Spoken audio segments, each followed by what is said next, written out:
What's up, everybody? My name's Indy, and that gentleman next to me is Jay Powell from Powell Group Consulting, and welcome to another amazing episode of Indie Game Business. And today we've got our special guest, Chris Zukowski from howtomarketagame.com, ta-da, with the golden microphone, the golden voice, and the golden microphone. And we're not going to do the whole tell us how you got in the game industry thing, because if you want to know that, just look up Chris Zukowski on our YouTube videos. He's been on, this will be the fifth time. No, he's got to be more than 5. We'll Google it. We'll look it up. But yes, you're one of our esteemed guests.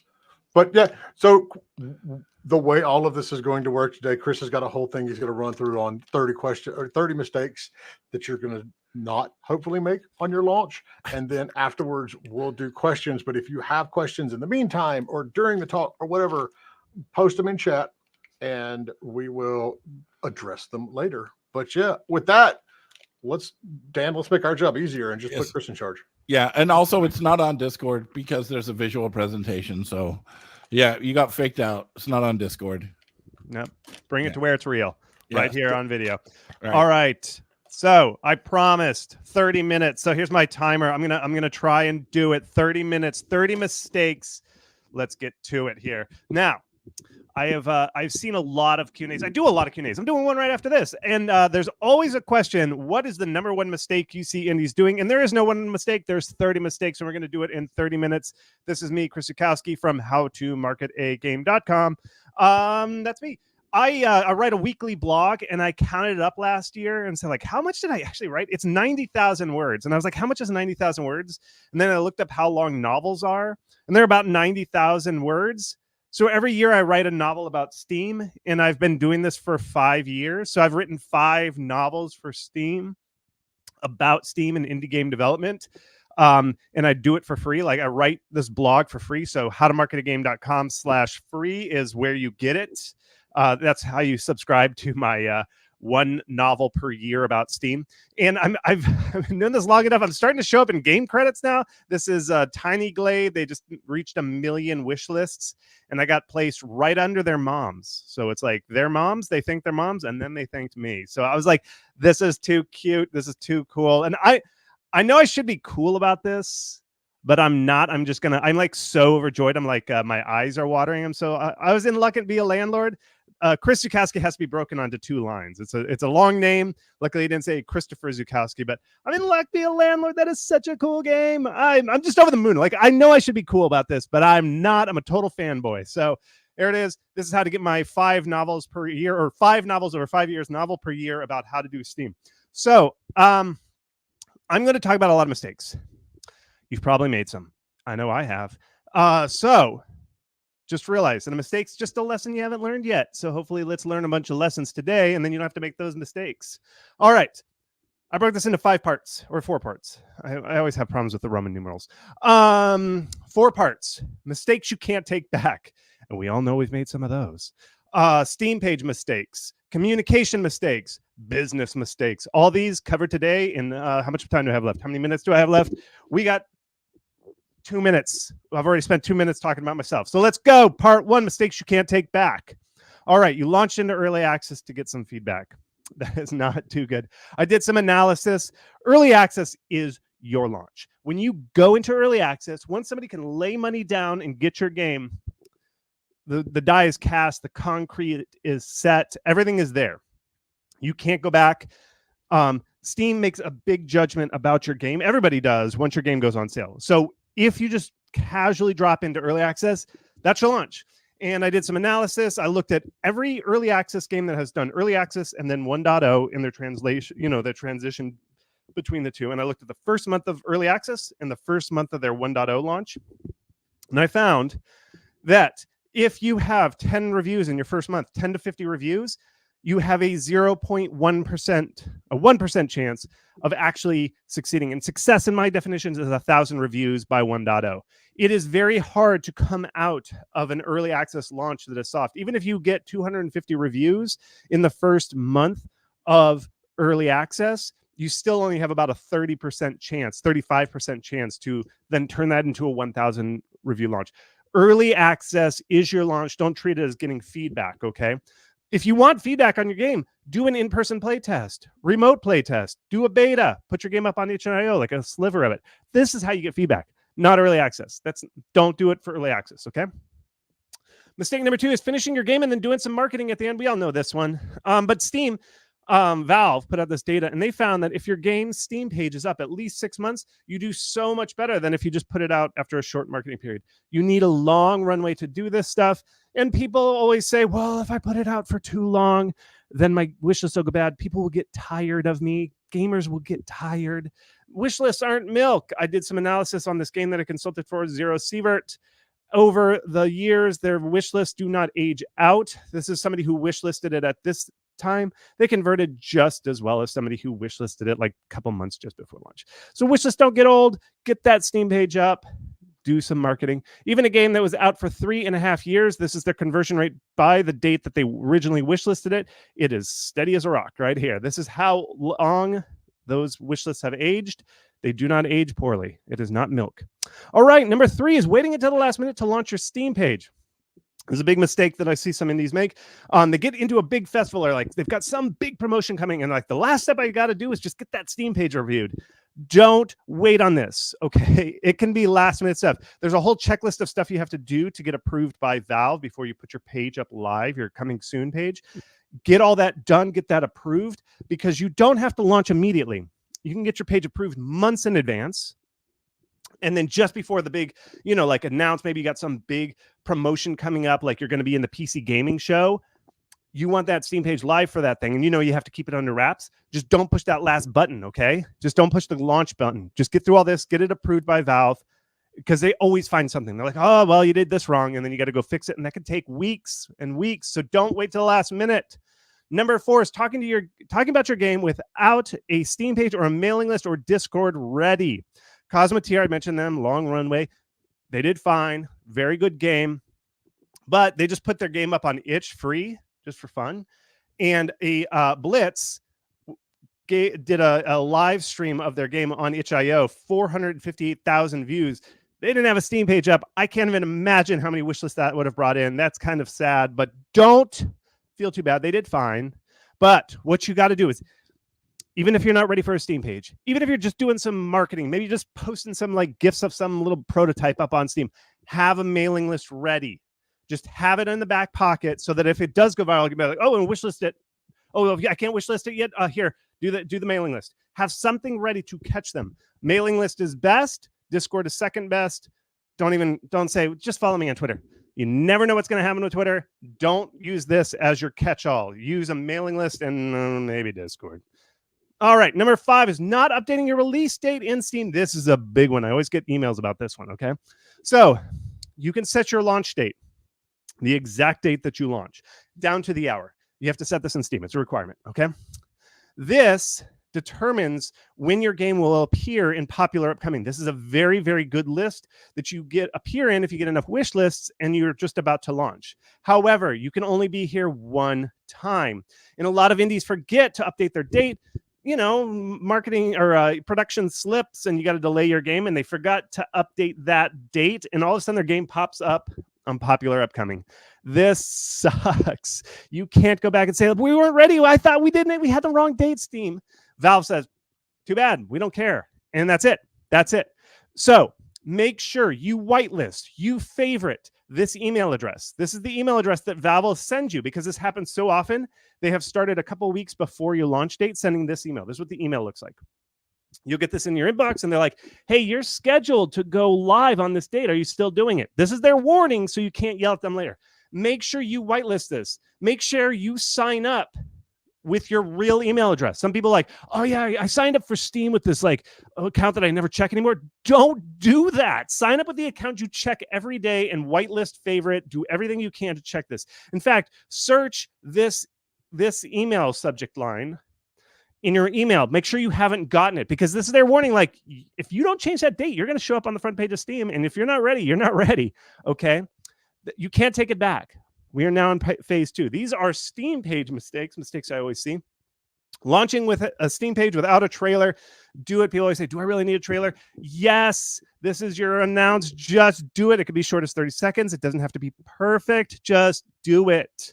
Okay, number 7 for getting gameplay in your primary trailer. This one, you got to put gameplay in there, folks. Okay.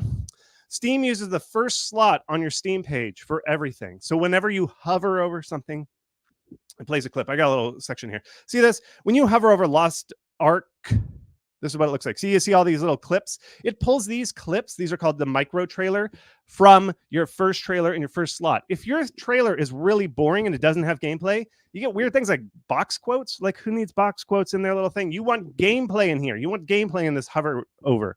Okay, so put gameplay in your trailer. When people watch your trailer, this is actual footage of a real gamer that I paid to say, like, hey, I watch you shop on Steam? They don't watch trailers. This is how they watch trailers. They skip ahead. They just skip.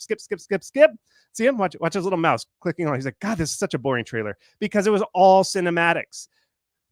Gamers on Steam don't want to watch cinematics. They want to watch gameplay. So your first trailer should have gameplay. Cut all this stuff out of your trailer. The first one, the first gameplay trailer. Studio logos, slow pans of an environment. Remove the words like, in a world. You know, it's like, will you find the 7 keys of M. Toozler? All that stuff, cut that out. Anything that isn't gameplay, cut it out. Gameplay for your first trailer on Steam. That's the way it goes. That's what you got to do. Number 8 is obscuring your game's genre. This is a typical Steam shopper. They actually like to know the genre. They don't want to see a totally original game. They're like, oh, this looks like game X and game Y. Ah, yes, I like that. That's what it is. I love these 2 genres. Okay. You are too close to your game. Ask a stranger who you have never met. It's just somebody strange. Just ask somebody strange what kind of game you think it is, and they will tell you. And if they get the wrong choice, it's time to fix your Steam page, because they don't know what type of game you have. Okay, screenshots without UI, don't do it. I pulled this screenshot from Steam. What game is this? What type of game is this? This is a first-person shooter, RPG, tactical game. What is this? It's just a bunch of guys standing around looking at a glowing thing. There's no idea what kind of game this is. Developers, you need to put gameplay UI. Shoppers are trying to figure out the genre of your game, because they like some genres and not. If they see this, they're like, I don't know, it's kind of cool, but what genre is this? What genre is this? You know, look, it's got a bunch of guns over here. You got a big gun in the front. You got a reticle. It's obviously a first-person shooter. What is this? The UI tells you it is a fighting game. UI is very important. I know it doesn't look as good, doesn't look as majestic, but gamers don't want majestic. They want to know what type of game they're going to buy, and that's what this tells you. Put UI in your screenshots. Too much lore in your marketing. You can have too much lore in your game, but people, when they're buying games, they don't want lore. Lore obscures the genre, gameplay, which is what shoppers are looking for. This is a short description. The world teeters on the verge of destruction as the Cold War tightens its icy grip. East or West, trust no one, question everything. That's a short description. What genre is this? Is this RPG, RTS, FPS? What is it? Nobody knows. You need to put genre in your description, not lore. Not lore. Number 11, accidentally looking like an asset flip game.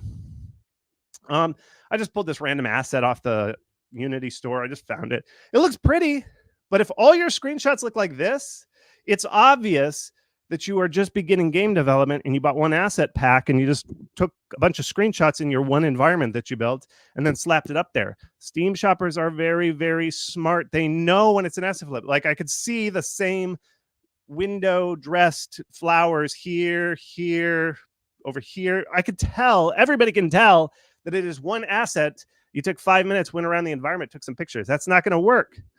The other thing I often see too is watch the UI among screenshots. I can tell that a lot of developers just went into God mode and they just took screenshots for 5 minutes, and the UI is the same in all of them. They like always have this much health there, or they always have this much magic. They always have this many hearts. They're always using the sword. Vary it up. You should have different weapons because you've progressed in the game. Your health meter should have like 1 heart in the beginning and then like 10 hearts towards the final boss. Your UI should look like real UI, not the same UI all the time. Okay. And the reason this is Steam shoppers want depth in their gameplay. If you have all the same environments, you have like one really cool asset that you've taken pictures of from multiple angles, they can tell, and they're like, oh, this kid just bought one asset off the asset store and they're calling it a game. Nope. You got to show that depth. You got to show, like, we've got so many artists, we've got so many environments, different environments. Show the water levels, the lava levels, the desert levels. Show variety. It shows that you have invested in your game and your game is deep. Okay. All right, having a quiet Steam page is what I call a quiet Steam page. This is not a quiet Steam page, actually. This is a very lively one. It has beautiful GIFs, and notice they put the little edges, the little borders on the GIFs. That looks so good. That means you have an artist who knows how to mask off a JPEG or a GIF. I don't know how to do that. That means I didn't get an artist if I don't have that. But you should figure it out, and you should put those little borders on there and these beautiful GIFs. It is beautiful. Look at this. You got to post these events because these events fill up your page. They make it graphical. They make it beautiful. So always post an event once every month. If you don't post one for, I think, about 2 months, Valve just hides this widget and doesn't do it until you post a new event. So post events, put GIFs, just fill up your Steam page so it looks nice and lively, like you've got an artist on staff, even if you don't. But you just want your page to look nice. Number 13, not cross-promoting from your old games. This is a big, sad moment. I did some analysis from a client who had 3 games. They were releasing their 3rd game, and they had 2 previous. And I just looked at just a random 7-day period. Valve sends more traffic to old games than it does to new games. 3 times as much. This is their old game. This is the game they're currently working on in marketing. And it kind of makes sense because Valve can't make money on this game. They're just taking a bet that you will eventually make money. Every time they send somebody to this page, there's some percentage chance that that person's going to buy the game. So they're going to be much more likely to send traffic to the old games, not your new one. Use this power to your advantage, and from your old games, cross-link to your new one. Say, hey, if you're interested in this game, yeah, buy it. But also check out our new one. So this, you should always be trying to redirect traffic from your old games to your new ones. And look at like a game like Nimbatas. The Strafon people are super smart about this stuff. You'll notice they always put these little capsules. This is all you do is you put the URL in your Steam page, like in any one of those boxes, and Steam automatically generates this wish list widget here. I zoomed in because it's really tiny, but this is their Steam page. Just right in the middle, they just link to their new game. They say, try out our new game. See it? Check out our new game right there. You can also create a cross promotion event. Basically, you just create an event, you title it a cross promo, and then just puts it right there in the news feed. And you just say, hey, we launched a new game. We just announced it. Go check it out. To every single previous game, even if the genre isn't quite as the same as your new one, who cares? Let them decide whether they want the game or not you. Okay. The other thing you can do, and you should do, is create what's called a franchise list for your whole back catalog. All it does is it puts this little widget above the more like this thing, but it's all filled with your games. Look it up. It's kind of complicated to do. It's on Steam. Just search Steamworks franchise list, and it'll tell you how to do it. You should do this for every game that you own, that you've made. Okay, number 14, not having your publisher cross-promote you. I love this one. This one's really funny. All right, so the whole reason you get a publisher is because they will take their back catalog that is similar to you, their whole fan base, and then they will take their fan base and say, hey, everybody, look at this new game. Most developers, most players actually think that the publishers make the games, and so they think your game is a new game from that same developer. It's not, that we know, but most fans don't, okay? So a good publisher will take all their old games and then create that cross promo link to your game. That's why you get a publisher. So make sure that go look at the back catalog of your publisher and say, like, you know what? Our game's very similar to this one. Check their page. If there's no cross link, like knock on your publisher's door, phone them up and say, hey, let's do a cross promo. Why isn't this game linking my game? They're the same. Come on, let's do this. What am I paying you for? Get on those publishers. Get on them. Okay? This is why you give them the 30%. Okay? Whatever. Hopefully it's not just 30%. Hopefully it's 30%, not the 50 or 70s. All right. Here's the other thing. Letting your publisher link to their page instead of yours. This one I really love. This one actually kind of really makes me mad. All right. So there's this box right here. Tells you who the developer is, who the publisher is on Steam. All right? See this thing? This is the developer of this game. Click that thing. Go up there. Go onto your page. If you're getting published by a publisher, click your name. Where does it go? Does it go to your page or does it go to the publisher? Devolver did this to this poor developer. Like if you click that guy's name, try it right now. I tried it just before this call just to make sure it still worked. Click that name. Where's it go? Oh, Devolver stole his credit. What are they doing? Oh, this makes me mad. That should go to the developer's page that they created. So developers, create your own page, try it on your publisher, see if it works. If they link to themselves, get that phone up, call them old school phone. Hey, I want that publisher on the phone, and get them. Get those publishers, all right? Don't let them push you around, guys. Make them earn that 50, 30, 70%, whatever it is. Make them earn it. All right, this is how you do it. Search developer homepage, creator page, search it on YouTube or on Google. You'll find it. It's kind of a complicated step. This is what it looks like. It just looks like this, see? But you can make one for yourself, for you just being a little tiny developer. So create it. Number 15 is not translating your Steam page. You should translate your Steam page, okay?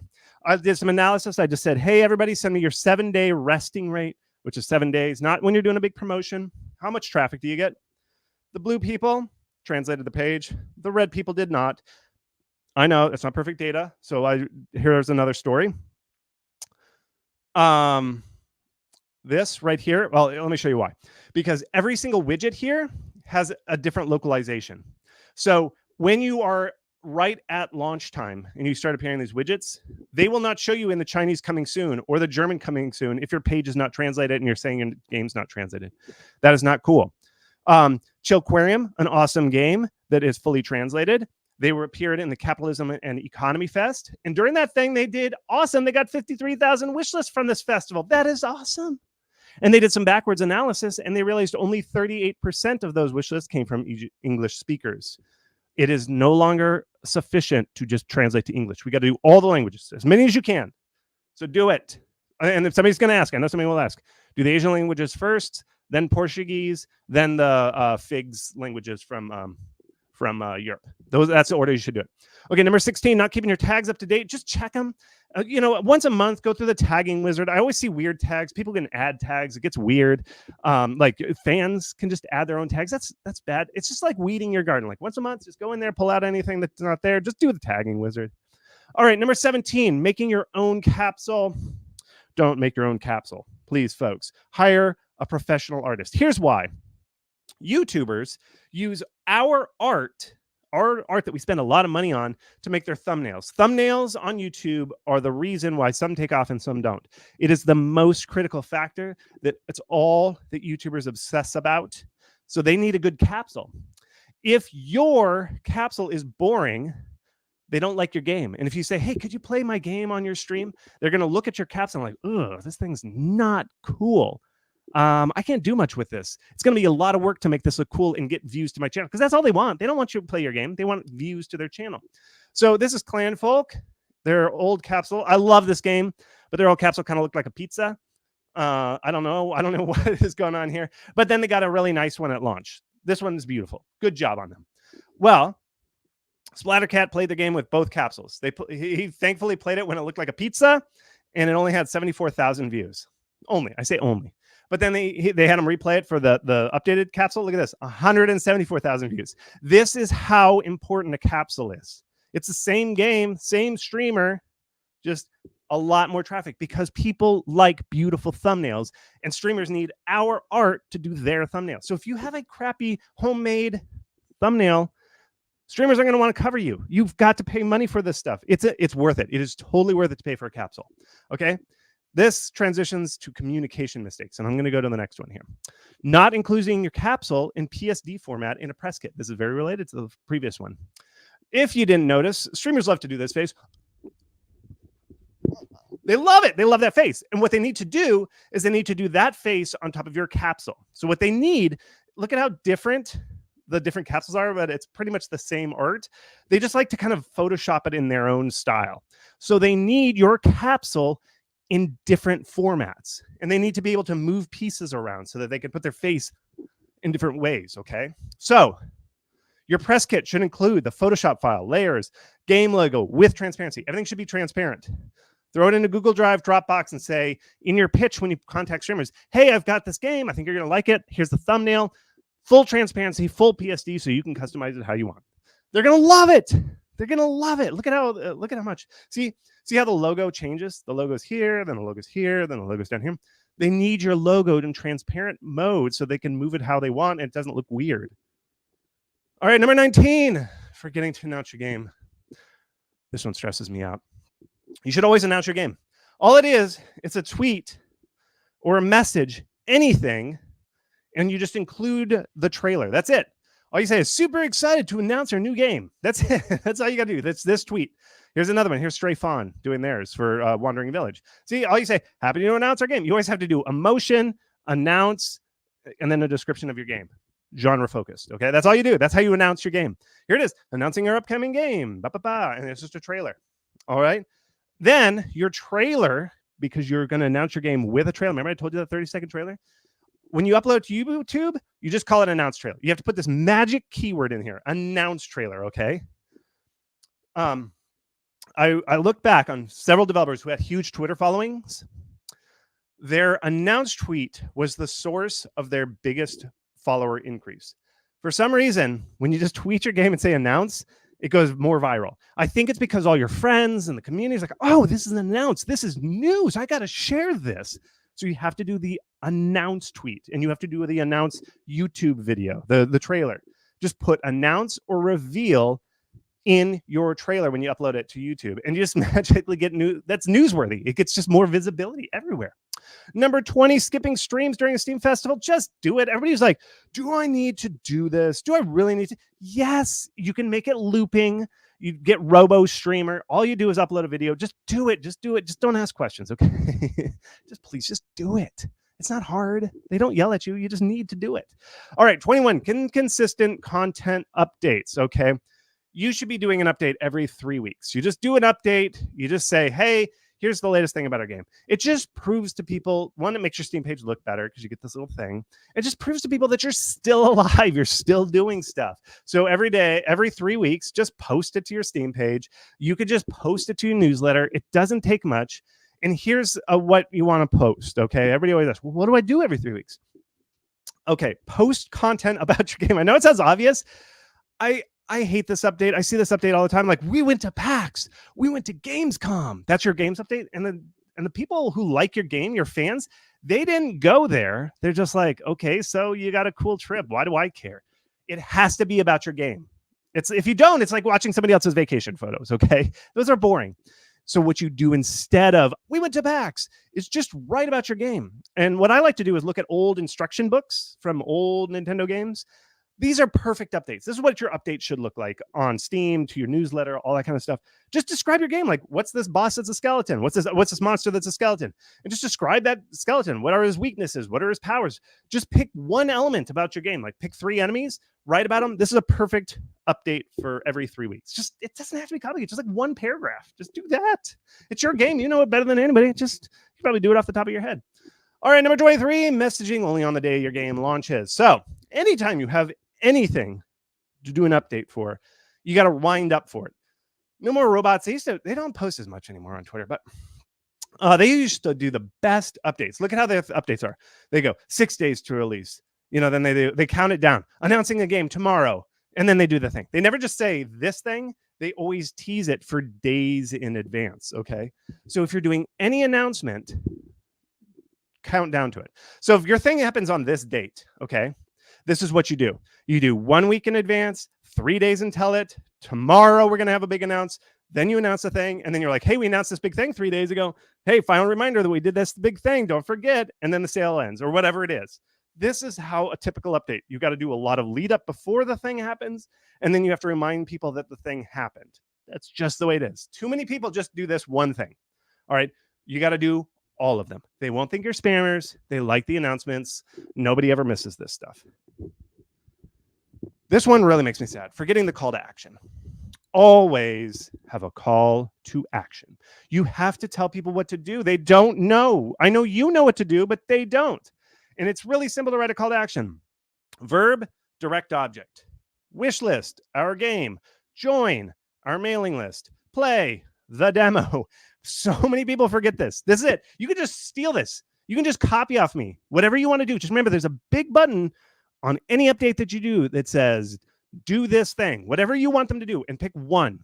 You can save the next one for the next thing that you want to do, okay? And I know TikTok, they're like, that's so cringe. You tell me to go do something. That's so cringe. Who cares? Who cares? This is your life that's on the line. This is your dream. Post everything on TikTok. Sure, link to it. Link to something. Have a call to action, even if it's cringe. Who cares about those kids? All right. Part 3, or is this 4? I always forget my Roman numerals. It's 4. Business mistakes. Number 25, quitting after your first game fails. I don't know why they always say fails. Like if you just search the word fails on Reddit, there's so many fails. Here's I did some analysis. The number of studios that release one and only one game is 38,000. The number of studios that release 2 games is all the way down to 7,920. You need to release more games. I did some analysis of the first 2 weeks when the game's announced.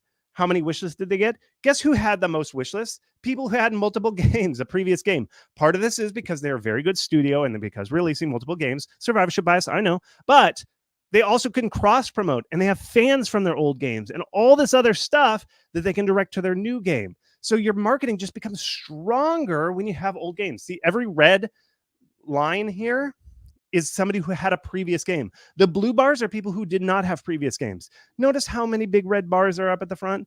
You have to release more games. That's just how it works, okay? Don't expect to fund a studio off of one game. It's impossible.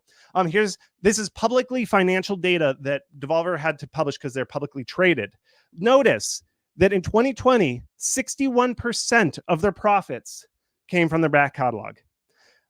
If Devolver can't fund themselves just on their new games, how are you? Most studios get their profits, fund their games from their back catalog. You just need more games. All right. Now, not bundling with developers. This is sad. There's this really free feature. All you do is you pick a friend and you say, hey, would you like to bundle together? One of you launches the game and the other game gets all this visibility. It's free money. These 2 games bundled together when Peglin launched. Now, Peglin was a huge game with a huge launch. Peglin earned $122,000 just from the bundle. This game they bundled with, their friend, got $70,000 just from the bundle. Okay. If you are not bundling with somebody, you are stealing $70,000 from them. That's a huge missed opportunity. You should be doing it. All right. Not discounting your game every opportunity you can. You just have to discount it. Every chance you can, discount your game. Don't wait. I can look at your graphs on SteamDB and see if you're doing it, and you better do it. All right. If you get 20% discount or more, an email goes out to your wishlist followers. So I always say at least 20% when you're doing these discounts. Number 29 is discounting too deep, too fast. See this game? They discounted so deeply right away.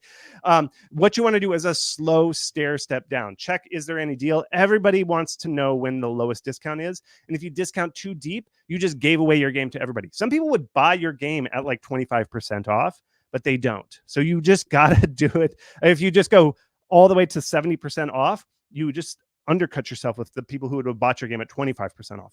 So always stair step your discounts down. Keep it at this level unless Steam gives you a deal. Like sometimes Steam will knock on your door and say, can we do a daily deal? You just have to discount it to 30%. If they do that, do it. Say, yes, Steam, we will do that because you're going to get so much money. But if they don't come knocking after a year, just slowly tick it down. Don't do this for quite a while. That's the discounting. All right, these are the daily deals. Sometimes Steam will say, hey, we will give you a daily deal featuring. This is super good featuring for like a new historic low, 35% off or some number. That's when you do that deep discounting. Okay. Final one, underpricing your game. This one makes me very mad. I looked at all the games that have released over time, over the years, and I said, what's the price? Now, AAA used to be just the same price as indie games. And then AAA woke up and they were like, wait, a lot of people are buying our games on Steam. Let's raise the prices. So in 2012, they started raising their prices, and they've been raising them. Indie games have actually gone down. They've been flat, even down, and then up a little bit. Raise your prices, indies. Just raise your prices, for goodness sakes. Look at what AAA can get away with. Why can't we? So what I recommend is find a game that's similar to yours that's sold pretty well. Do a spreadsheet. Look at all these similar games. What is their price? And then whatever price they did, add 20%. We got to get these numbers up. Those are rookie numbers. Let's bounce them up. And the only way we're going to do that is slowly incrementing the price. So just add 20% to what most games find, because indies are underpricing their games. The end. Here's how to find my novels that I write every year. Every year, you're going to get a novel parsed out one chapter at a time. I'm here for questions, to answer them, to help you, to console you if you made one of those mistakes. Again, it is not a problem if you made one of those mistakes, but I'm here for you. So with that, please drop the questions. I'm ready for you. You know what happened? It's 33 minutes. I kind of lied. Look at that, 33. I missed it, but I'm sorry. I'm going to answer as many questions as I can to hopefully make up for my error. I'll stay 3 minutes longer than half an hour. Okay. I'm sitting here, giving you hell for being 3 minutes late, and I'm muted, so no one gets to hear me rant. I will say number 30 is a pet peeve of mine, like so bad. But it's not just developers, because we do this analysis for publishers as well. A lot of indie publishers underprice their stuff too, and we have shown them. It's not that it sounds basic to say, if you raise the price, you're going to make more money. But if you raise the price, you're actually going to sell more units, because marketing. Price dictates quality. It says, hey, we're a quality game. We have a higher price. So yes, get it. The best way to get more money is just to raise your prices. Like, it's not to release more products. It is so easy. If you want to get a raise, remember how when you're like, if you work for somebody, you're like, hey, can I get a raise? And they're like, I don't know. Let's look at your year-end analysis. Let's see if you deserve it. You know what? You're in business for yourself. You're just like, I'm just going to raise my price. Because I'm the boss. So everybody raise your prices. All right. So Fernando from YouTube says, I don't have a question. I'm just piping in to say thanks. I owe both Chris and the IGB crew a bunch. I've learned so much from your content. Thank you very much. Fernando, you are very welcome. That's why we do this. All right. So we have a batch of questions, and we're going to get through as many of them as we can. So first question from PompaTube on YouTube. How much time ahead can you change your launch date without affecting it? I think it's that too. It changes, but I think it's that email is kind of the last warning. So I think the email goes out 3 weeks before that thing, 3 weeks before the date, and then you have till 2 weeks in advance. But I'll tell you, folks, they really, really pay attention to that. If you blow past that date, they are unforgiving. So really, folks, change it now. Just go in right now while you're waiting on this call. Go change your date. Even if you don't know what it is, change it to the year 2099 or something.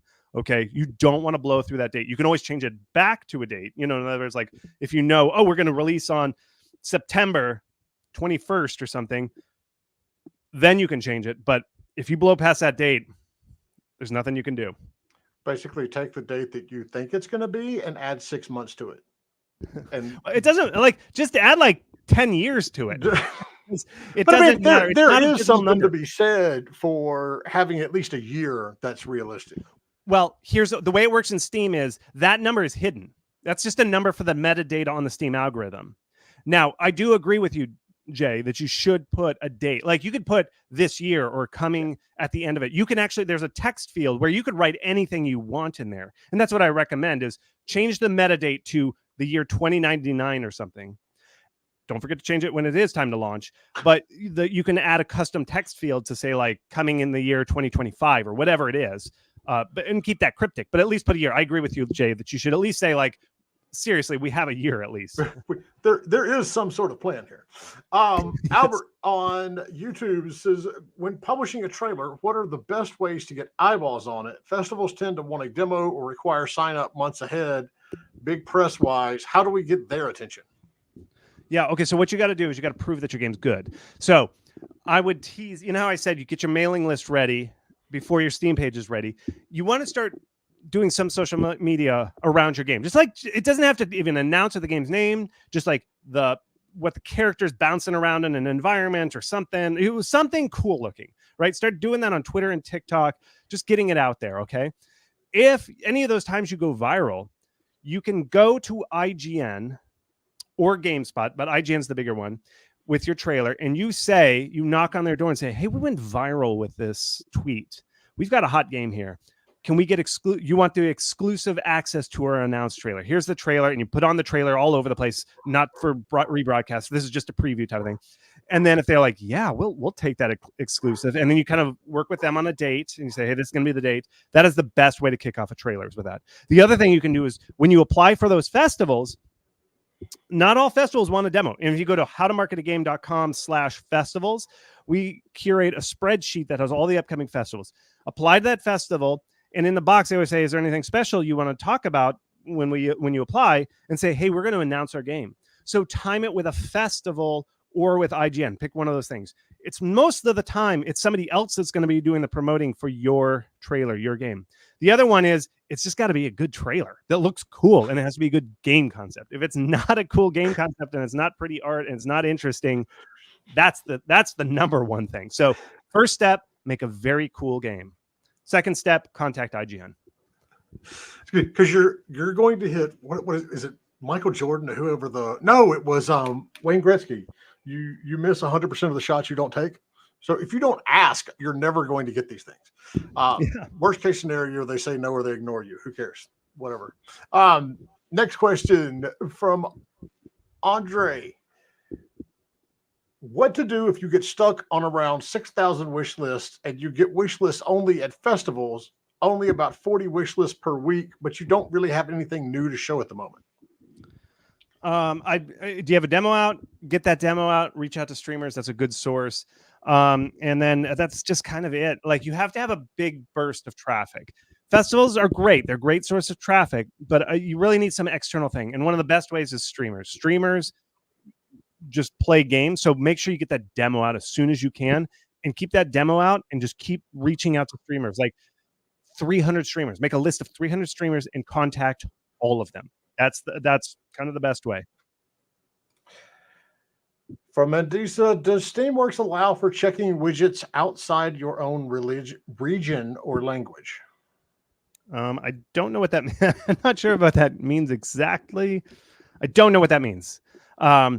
You can create a widget. There's an iForm widget that you can create on some page. I can't remember, but you can put it on any website. I think that's what you mean. Maybe I don't know if I understand the question. Repost a question. I have a few more details, and I'll answer it if we come around to it. Next one. How do I translate my game? Do I have to hire someone? Yes, you probably should. It depends on your some games don't have a lot of text, and text isn't as important. Sometimes you might be able to use some machine translation, but it doesn't always turn out right. Like, you got to know the language. Like sound effects, you don't translate sound effects, the word sound effects, into Japanese. The word sound effects in Japanese is SFX. So you would, like, if you just went into Google and you searched if you tried to translate sound effects, Google would translate it to Japanese, some word for Japanese. But really, in the lexicon of video games, you would just say SFX. So you have to kind of know the culture. Like, if you're a super starving indie, sure, you could just translate it through Google or some AI thing. But you really should pay somebody. But for your Steam page, why not? When you're posting it, just do a machine learning translation. Why not? Try that while you're kind of building up the hype. And then for the full game. Now, if your game's like a visual novel with where text is very important and characters, you got to pay for somebody to do that. And part of the thing is you got to, in the beginning, maybe make games that aren't so text heavy so that, the translation's cheaper. You got to make some sacrifices when you're a small indie. So that's kind of my general advice for translation, but it is super critical to translate your game.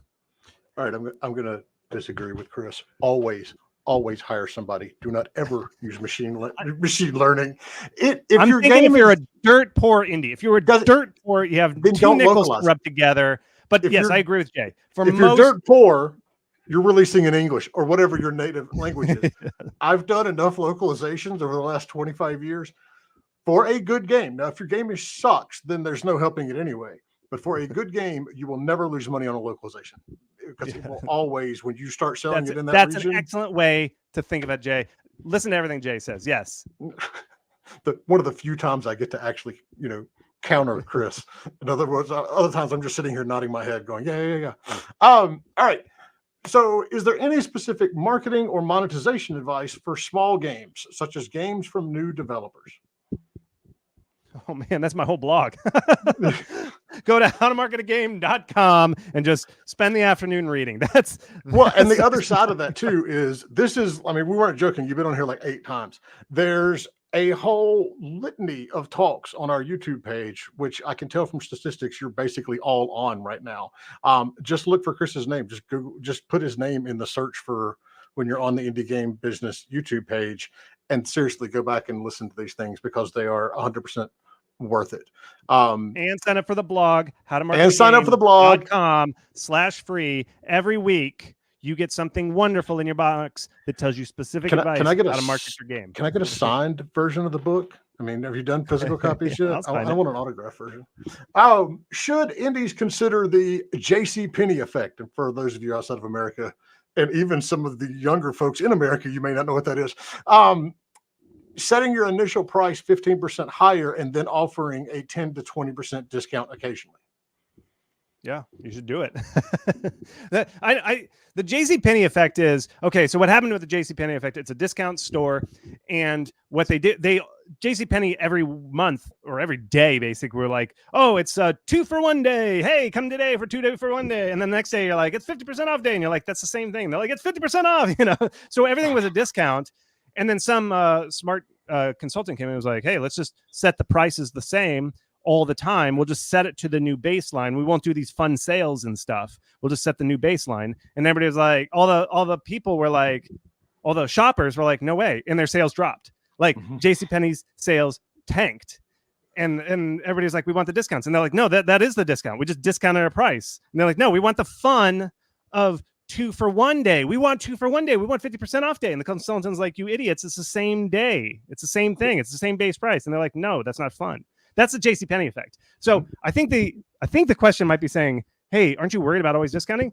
No, because the JCPenney effect is that thing. It's like people want the fun of like, man, I'm getting a deal. Like whether we want it or not, Steam shoppers love deals. We just came out of the thing. So you have to like that. The JCPenney effect says this is what we should be doing. We should be setting a high price and then having discounts all the time. That's a JCPenney effect. And so it's just the culture. Like that's the culture of Steam. Steam has the culture of JCPenney was we are always going to run a sale. We're going to set a high price and then discount. And so all the shoppers became accustomed to that. Is that bad? Not necessarily. I know it sounds, we're smart. We're like, oh, it's actually the discount. But shopping is fun. It is fun to do the discounts and to feel like you got a deal. That is part of the fun. And we have to accept it. I know we're all analytical computer scientists and stuff, but sometimes, hey, have a little fun, and it's like discounts are fun. People love it. If you just go on Reddit, people always like post these memes of like discount numbers. They're like 50% off. Look, I got this AAA game for 5%. People love that stuff. It's fun. And so have fun, everybody. That's my thing is like, let's have some fun. But moral of the story is JCPenney's also gone now. I mean, so it's well, there's lots of reasons for that being gone, but it's not the pricing necessarily. So yes, always higher price, more discounts. Is it good to use AI generated capsule photos? Don't do it. Hire people know, and there's a real stigma against it. Hire an artist. Just hire an artist. I know it's expensive, but that's what people. See. Here's the thing: is like the stuff I was saying with the multiple views, and people can tell. People on Steam know when they are looking at a AI art, or if they find it, they're going to start pointing it out. These are things where you need to stand. This is how you stand out from the crowd. For the crowd is doing like asset packs, AI art, and you have to stand out and say, I'm expensive. I invested in this game. I know it's expensive to hire an artist. It's typically like 100 to 500 to 1,000. You could go up, but typically expect to spend like up to $500 on a capsule. But by investing in that, you are proving, hey, I am high quality. I'm investing in this game. And then shoppers are like, this is a high quality product. This is somebody who's invested in the thing. And so that's what you're doing. And so, yes, but it's a business investment. And now I'm talking to business people who want to do this for a living. Like you should invest in your business to do this stuff. So I don't like the AI art. You want to stand out. People are starting to be able to tell what AI art looks like. Is it okay to do Steam posts just in English? Steam posts that just what? Is it okay to do Steam posts or updates?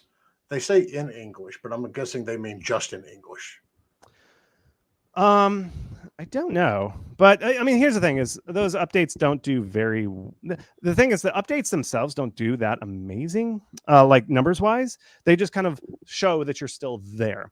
So I don't know. Try it for English. Try translating one of them. Do some translation. I don't know, but you test it out. Tell me what you find out. You test it, and then you tell me what happened.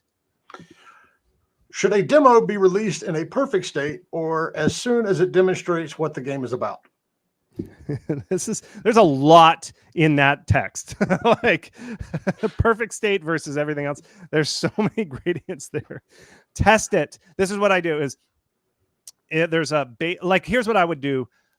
Progression wise, do a small play test with your biggest fans. In other words, everybody who joined the mailing list or the Discord, say, hey, I'm going to do a very close beta. Don't tell anybody. Just send it to them, get feedback. You're going to find a lot of bugs. Patch those bugs. Then do a public beta. Do that. Find a bunch of bugs. Patch it. Find out. Then build up to releasing a demo. And so I can't tell you, I don't know what your perfect is versus everything else, but come on, get the move on. Let's get this game out. Let's get this game out is what I'm saying. But test it first before, you have all the bugs. The thing you don't want is a buggy demo that the streamer plays and is like, oh God, this is janky. This is broken. This is awful. And thousands of people are watching that happen. So that's why I say do the betas, do the pre-test. Launching a demo, you should already know what's going wrong with your game or what's right. And you find that from betas, play tests, all that other stuff. All right. We got 10 minutes. So we're going to go rapid fire mode. And anything, are you on the Discord, Chris? You're on the Discord, aren't you? I'm on the Discord. So we may shunt some of these over to the marketing section on the Discord. So when you have time later today, you can I'll ping them. See if I can get through them. Yeah. All right. What would you recommend if the first game you did was, well, hold on a second. If your first game did poorly and you're afraid people lost trust in you as a developer? Well, that's everybody. Everybody does poorly on their first game. That's welcome to the club. No, they don't. People have a short memory span, attention span memory on Steam. Unless you did something like very mean and cruel, or like you turned out to be a secret Bitcoin miner or something. Like, unless you really did something which awful, has happened. Unless you did something awful, people don't remember, and you can chalk it up like, hey, I'm learning. So no, people rarely realize what the old games are. If a developer is able to do, got it. If a developer is able to do other forms of content, such as making music, should that be used in the marketing of their game? Like, in other words, say, music by me. I don't know. Do whatever you got. Whatever you've got, put it in there. Do it. See if nobody cares. Take it out. I mean, that's testing an iteration. If you do a post and no one relates to it, then just don't do that post again. Yeah. How do I market my game after launch? Unfortunately, if your game did not do well, and what I say well is in the eyes of Steam. This is the eyes of Steam. Everybody who releases a game, you are a genius. It is so hard to launch a game. Steam and the Valve algorithms, they really like it. If you're, in my experience, they won't tell you this if you ask them this, but this is my experience. If you make about $150,000 within the first 6 months, Valve considers that worth their time. Because really, the Steam algorithms and all that stuff, they're what promotes your game. And what they do is they determine if your game is worth it for their time. And if you get about that $150,000 in 6 months, you can start phoning up and say, hey, can I get a daily deal? Can I do this stuff? Can I get this promotion? And they'll go, yeah. And they'll give you stuff. If you don't have that $150,000 in 6 months, I am very sorry. It's probably not going to happen. There's not much you can do. All you can do is, like, if you call them up and say, hey, can I have a daily deal? They're going to be like, thanks for playing, but no. The thing that you got to do then from then on out is just every month or whenever you can, just regularly discount your game. Apply for every festival that allows release games. Not all festivals do it, but they do. howtomarketagame.com/festivals has that. Patch the game a few times. Do some updates just to show that you're a good dev. Steam players love good devs who do frequent updates, but don't spend too much time trying to update the game to make it perfect. If you didn't do it in that first 6 months, I'm sorry. It's very, very, very unlikely to happen for you. Take the lessons you learned, move on to your second game. I'm sorry, but you got to move on. The games, I know everybody's like, well, what about Among Us? The reason everybody says, but what about Among Us is there was one game that pulled it off. Okay. Very, very, very, very few games can do it, have done it, where they just didn't have that great launch and then they go from there. So try those things, but if it doesn't work, start on your next game. All right, so I've got the clarification on the question from earlier. Can you check what is in the new and popular list in other languages? Yeah, I think you can set I think you can even VPN in. I think you can change the language. There's a language drop down, and I think if you change the language, you get it. Or just go on a friendly Discord and say, like, hey, can somebody send me, if somebody from Germany, send me your popular upcoming. Try that. I'm not sure. That's a good question. That's a good question. Where can I get a gold microphone? Amazon. Amazon's got everything. Or I should have made it a mystery. I had to go into the caves and find the dragon and steal the gold microphone from the train. No, it's just Amazon. Oh, all right. Lost my spot. Here we go. Where do you keep a press kit for smaller streamers that you didn't email? Is there a place in Steam where you can upload it? Where do streamers go to get it? The link that you send them. Just make a folder on Dropbox and then contact a streamer and say, here's my press kit. And then on your website, just have a big button that says press kit. And then it just links to your Dropbox. All you got to do is Dropbox or Google Drive, just a folder with a pile of files, screenshots, logo and transparent, your capsule with PSD so that they can rearrange the things and put the face on there. That's all you do. It's not hard. It's not complicated. Speaking of prices, are there any break points that we need to be aware of? For example, is being in the under $10 category beneficial? I don't think it is as much as people think it is. It doesn't. I don't think it matters as much as people do. Again, it's the bigger thing is just look at your competition. Like look at the other games with you. You got to set the vibe. Like if you've got to if you're trying to sell your game for $30 and your game looks like a $5 game, I'm sorry. I know I said bump your prices up, but that's not going to work. You can't do that. You have to look at where the pack is and just compare. There's no magic number. I don't think. I know there's a widget that says under $10, under $5. I don't think that significantly gives you that boost on top of just keeping your price a little bit higher. All right. Is there a time frame from developers? Is there a time frame developers should aim for when creating a Steam page to have a playable demo? At what point do you need to put your Steam page up related to your demo? Well, I like, okay, Steam page, I like up as soon as you have, and these are my 3 things. I'll do this real rapid fire. I think there's 4 things. It changed. So you have 3 environments that you can show, like 3 very different environments. You've got a trailer, you have a professional capsule, you know what genre, you're definitely sure the genre and the art style is going to be. Those are locked in. Put your Steam page up after that, after you got all those things, as soon as you can. Keep that Steam page up. Some games are beautiful games. Like you just show them and they go viral just by showing a picture of it. That's a very rare thing.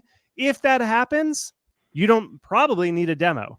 The demo is good if you're like, my game doesn't look great. I can't go viral on social media. In that case, you got to get the demo. The demo is like, most games are you only find out they're fun to play by playing the game, and you can get streamer coverage. So I usually call in the demo after you realize your game just isn't a pretty game that can go viral on social media. Most games are that. And so that's why I say I always tell people, plan to have that demo out earlier. You want that demo nice and early because most games are not beautiful viral hits. Here's a good one. You talk about genre on Steam a lot. Are there any stats on games with specific settings or themes instead of genre? I did howtomarketagame.com. I do every year a roundup where I look at genres and like art styles. The number one art style is what I call simulator style, and it's that blank style. Like if you look up any Playway games, it's that blank style that has it's just they look like mannequins almost, but they're like simulation games. Like Supermarket Simulator, House Renovator, House Flipper 2, those kind of things. That's like the most popular style, and that's because the genre is simulator, and simulator is very hot, and so that's the style. Wholesome is a very hot subgenre, and it has its own kind of visual style. I think that's a very popular one. Horror is a very popular genre, and that is basically simulator style, and then just splash a coat of blood on everything, and then you got the horror style. So those are very good. Fantasy is hot. One thing I see a lot, and I don't know if this is because I'm an American, I'm in Arizona, like in the West. I see a lot of games coming out that are Western themed. I don't think the Western theme is as hot. I think a lot of Europeans make Western games, like games with a hat. They're much more popular in Europe and especially in Germany than they are here for whatever reason. Yeah, and I don't see many Western games doing very well. And I say that from the West. Like I am in the West. I am a day's drive from the Grand Canyon. I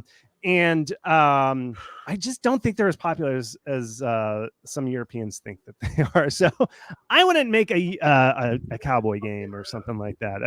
I don't get it. I don't know. I even like watching Western movies, but I think a lot of that is because of Red Dead. I mean, it is so hard to compete with that game it's like, what are you really going to do in a game that you can't already do in that series? And I think that's part of the reason, because years ago, before Red Dead came out, there were many more Western games, but there just aren't anymore. All right. We are out of time, so I'm going to try to shove one or two more questions in here. Do it. You have analyzed a lot, or have you analyzed a lot of Steam demo playtimes? And do you have any indications on what a good medium playtime is for a demo? Go to howtomarketagame.com/benchmarks. I published a study on median playtime for a demo. Median playtime is about 25 minutes or above is good. It's even better if you're an hour, not average. Median playtime is best. Like I see games that do very, very well have 45 minutes or more median playtime. If you are less than 25 minutes, you got some problems you got to work out. Something's wrong with the game. Something's not engaging. Something's not clicking with people. You should fix that. Aim for 30 minutes to an hour for your demo, your playable demo. I actually have been playing demos. I upload them to my premium site. I have a premium site where I upload play times of demo. I'm just playing demos just to see like how do they work, how do they gate the content, how do they execute things. So check that out. That's what I'd recommend. All right, last one, and I lost it. Hold on, I had one. I couldn't get any social attraction or festivals. I want to reach out to publishers in late August. Should I launch a Steam page now or wait? I'm worried about their opinion on a low wish list game. Yeah, well, launch a Steam page. Like, here's what I would do is, if you couldn't get traction on social, join the club. Nobody does well on social. There's like 1% of games that do well on social media. But that's not a dead end. Here's what I do is do the pitch, do the publisher pitching. Just do it. Don't tell them.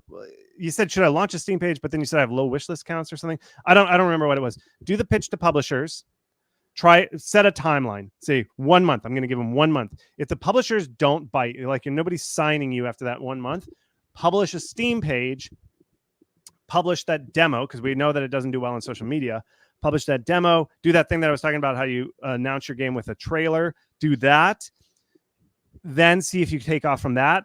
If still nothing, if you don't go viral from that, then publish a demo. See if you can go out to streamers and festivals. See if you can go viral with that. Publishers are at the stage now where they only want to sign games that have proven to have that hit. In other words, they have a huge influx of wish lists. Okay. And so with that, you got to prove it. And if you can't prove it, then you're not going to get published. That's just the rule of it. That's just how the market is. Now everybody knows, wish lists are a very good indicator of potential success. Here's the thing is, and the question you might be asking, I was like, well, if I release a demo and I announce my Steam page, then the cat's out of the bag, and publishers won't want me. If you have a hot game, I know games that have like the publishers ignored forever, and then they had a huge wishlist spike, and guess who all of a sudden showed up in their inbox? They're like, oh, well, we see you're doing some very good stuff around here. And you're like, you just rejected me like 6 months ago. Where were you back 6 months ago? Like, oh, we're so sorry. It's like, well, yeah. So don't worry. If your game's hot, the publishers will forget all the little rules they have about publishing, and they'll sign you. So that's the way it is. And if you still can't get wish lists even after the demo, just release your game and move on to your next one. You got to release a lot of games, folks. Release a lot of small games. Make smaller games. That's my final analysis. It's just like lots of small games. Don't make your dream game for your first game. Please, God, don't do that. Make your dream game your 10th game. Release lots of small ones that don't even need a publisher. They're so small and so cheap. Get them out. Learn the process. Your first time on a bike, did you ride? No, you fell down. Game making is harder than riding a bike. So what makes you think you're going to be able to do well the first time you make a game? You're not. You got to release a lot of games, just like it took a lot of times before you finally were able to ride a two-wheeler. So that's my final advice. Sign up, howtomarketagame.com/free. Get a free book of marketing every year, just doled out every week. Thank you so much, Jay, for having me. You have a great audience. Well, for those of you who didn't get your questions answered, go over to the Discord, discord.gg/IndieGameBusiness. Drop them in the marketing section, and we'll get them answered as Chris has time. Please make the questions very short. So I don't want to read a paragraph. I can't do that. I'm going to answer the shortest question first. That's the secret. Awesome. Thank you, Chris. Always appreciated. Dan? Yes, sir. Thank you so much. That was awesome. We should have like a quick fire how to market your game session. That's the whole point, is just quick fire and see how many questions we can get through. I think that would be awesome. We just did it. Not nearly all of them. I wasn't counting the questions though this time. I wasn't counting the questions. I know. I bet you we went through at least 50 questions though. That was awesome. Thank you so much, Chris. And thank you, everybody. Remember, discord.gg/IndieGameBusiness. Also, just check out our site, IndieGameBusiness.com. Also, get some, you know what? You just can never have enough merch, right? See how Chris has got his How to Market a Game shirt. We have Indie Game Business shirts and hats and hoodies and all that good stuff. So check out some of that too. Sign up for our mailing list. It has publishers, or you get publisher list, and you also get the investor list. So sign up for that. Thank you all for joining us, and have an amazing rest of your weekend. Thanks, everybody.